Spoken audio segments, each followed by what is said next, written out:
So the Smok rpm40. This is mine. I use and abuse it. I've had an issue with it recently. We're in lockdown, so I can't go out and buy a new one. So I've had to fix it.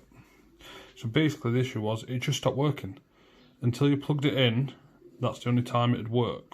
So now it works. So I'm going to show you how to fix this issue. If it doesn't switch on, if it doesn't vape unless it's plugged in, this literally, as soon as you unplugged it, it just went blank.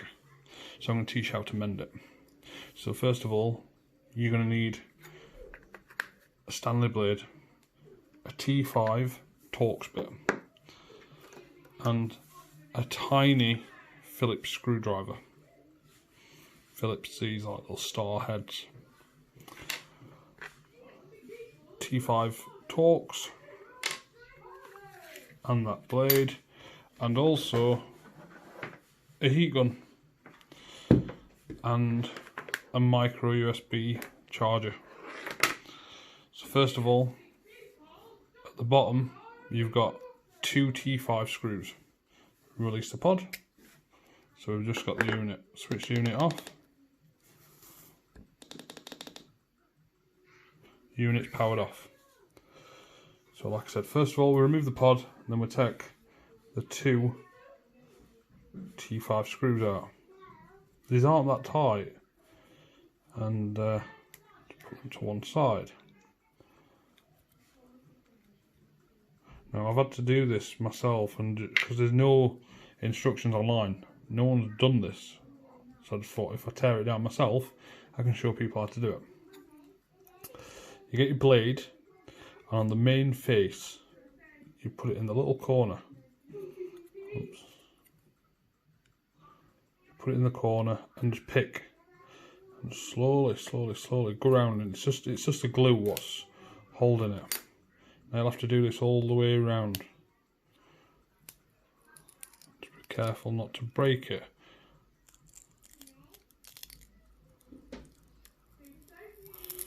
Now once this is off, if you just place it, obviously glue side up so it doesn't stick to the table. The heat gun is for the glue. These two buttons, the wattage and the way you change the colour of the things, that just pulls off. There's a little sponge. Just get my little pointer. You've got a little sponge here, and that's the power up and power down, you know, the wattage. And this is obviously a trigger button here. So this just pulls off again. It goes one way, so they've got two little prongs, they go side by side. Now this was the difficult part, getting this pod unit out, because it comes out this way. So what I figured out was, if you use a micro USB, plug it into the charger and push, and it does take some force. As you can see, it's slowly moving. Then I've got this little pointer. If you go on the side, so down the side here, oops, just out of focus, and you're not going to put the screwdriver bit inside the charging port, you're just going to push it on the side.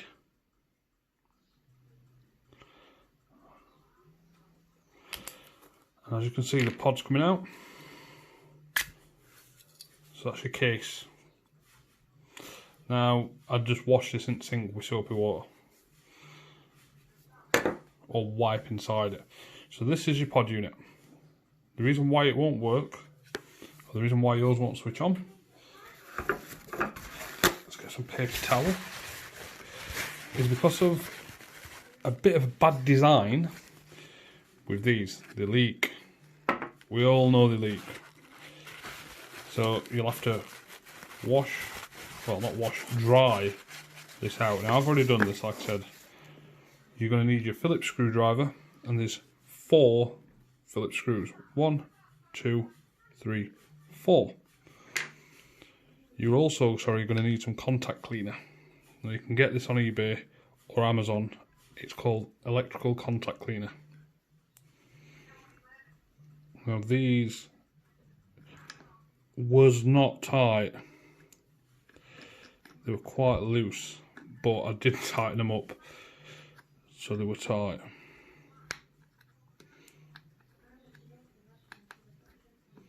So once you take these 4 screws out,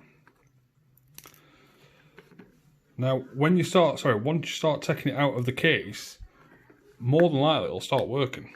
It's because the e-liquid is causing a short on the circuit board inside this e-cig.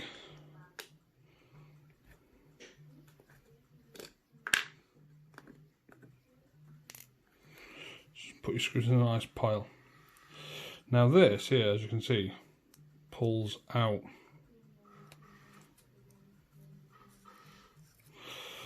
Now I've been having a look online. I can't find anything relating to a strip down on one of these.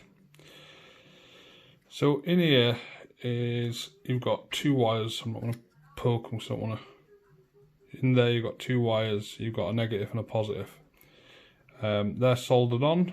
Make sure they're still soldered. So obviously them 2 wires go to these 2 connectors here. So make sure they're soldered. That's if cleaning it doesn't work. Now I'd squirt contact cleaner all the way down here. As you can see, it's still got e-liquid in. So contact cleaner.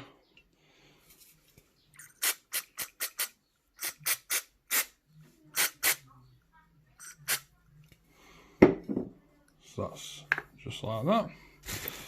I've squirted contact cleaner up board to get rid of any excess liquid. And now I'll clean it. And before people comment on why my hand's dirty, why my nail's dirty, like I always get in my videos, just clean USB. I'm a mechanic, so my hands are always dirty, or tend not to be nowadays because of gloves, but you always get dirty hands. Right, that's contact cleaned up. Let me just clean the screen. So so when you're putting it back in this bit here, there's like, it's very difficult to see, but there's a little slot, and that's what that charging point slides in. So it slides in. Now if you don't get it in that slot, the holes won't line up. So once you've cleaned all your liquid out, fire it up. Smok, the real pod mod. It's pretty good e-cig to be fair, and now that works. Obviously it's got no atomizer in. Now when you're putting it back together, do 4 screws. So 1, 2, 3, 4. So you see the 4 screws are in, you get your kissing, and it simply just slides in. Now it gets to this point here and it gets a bit tricky. Use a little bit of force and then press till it's all the way in. So you can see that's all the way in now.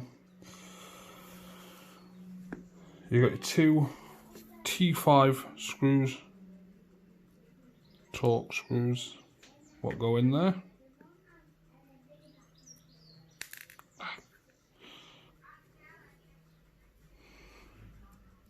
Just took some hammer this e-cig, I'll tell you.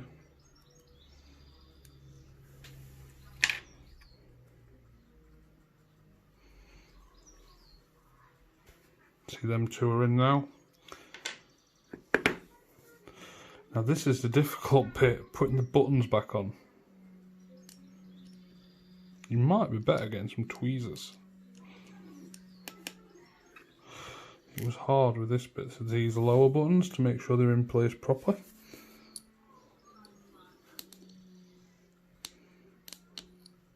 See, now that's in. And then this is why you're going to need a heat gun.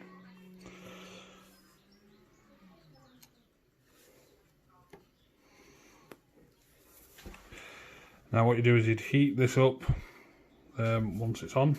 Just make sure it clips on at bottom. Power unlocked. Wattage unlocked. Oops, I've locked it again.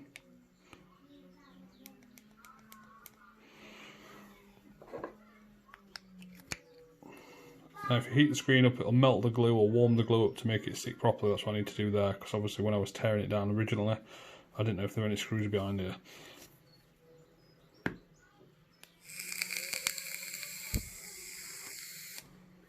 There you go. Fixed your e-cigarette. Please like and subscribe. Thank you very much.